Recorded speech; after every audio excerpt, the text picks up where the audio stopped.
তারাবির নামাজ সামনে তার একটা বাস আসবে, 20 পড়বেন না 8 পড়বেন? ঈদের নামাজ কত তাকবীরে পড়বেন ইত্যাদি। যে মাসআলাগুলোকে নিয়ে সাহাবায়ে কেরামের যুগ থেকে শুরু করে ইখতিলাফ চলে আসছে, এগুলো নিয়ে আমরা কিয়ামত পর্যন্ত ইখতিলাফ করতেই থাকবো। বলেন ঠিক তাই না?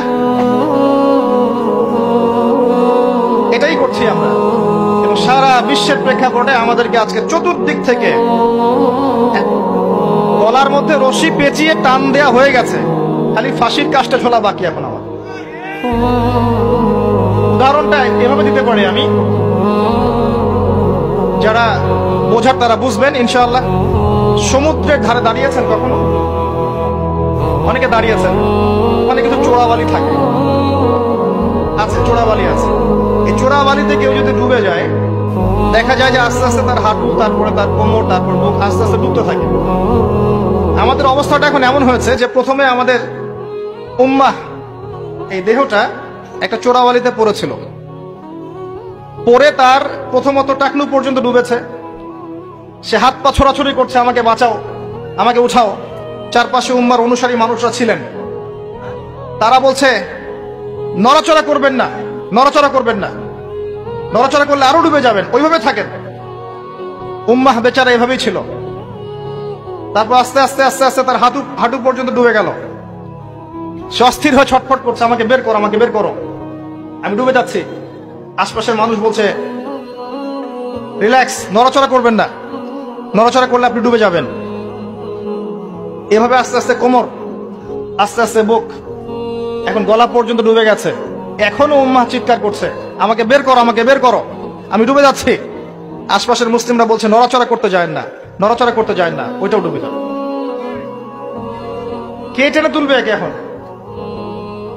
যারা আশপাশে আছে এই দুরবস্থায় এবং এই দায়িত্ব পালন করে নাই, আল্লাহ পাক অচিরে তাদেরকে সরিয়ে দিবেন ইনশাআল্লাহ, কোনো সন্দেহ নাই। নতুন কোন কওম আসবে ইনশাআল্লাহ, নতুন কোন প্রজন্ম আসবে ইনশাআল্লাহ, যারা এই উম্মাহটাকে আবার তুলবে ইনশাআল্লাহ। এবং আমরা জানি, আমরা আখিরুজ্জামান স্টাডি করে দেখেছি যে বিশ্বের সামনে এমন সময় আসবে যখন ঈসা ইবনে মারইয়ামকে আল্লাহ পাক নামাবেন, এবং এই বিষয়ে কোনো সন্দেহ নাই। আর নেটো যদি চেষ্টা করে তাকে থামাতে পারবে না। কথা বুঝতে পারেন নাই? পৃথিবীর কোন শক্তি তাকে আটকাতে পারবে। আল্লাহ পাক এটা বলে দিয়েছেন, সিরিয়ার দামেস্কের সাদা মিনারের উপরে 2 জন ফেরেশতার কাঁধে ভর করে ঈসা ইবনে মারইয়ামকে আল্লাহ পাক পাঠাবেন।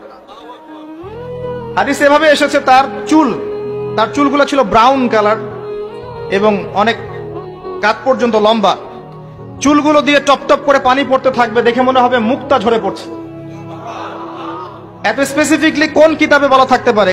কোন রিলিজনের মধ্যে থাকতে পারে ইসলাম ছাড়া? ইসলামই তো সেই রিলিজন যেখানে আপনি হায়েজ নিফাসের মাসআলা পাবেন, পররাষ্ট্রনীতিও পাবেন। অন্য কোথাও আছে? ঈসা ইবনে মারইয়ামের চুল দিয়ে টপ টপ করে পানি পড়তে থাকবে, এটা পর্যন্ত বলা আছে।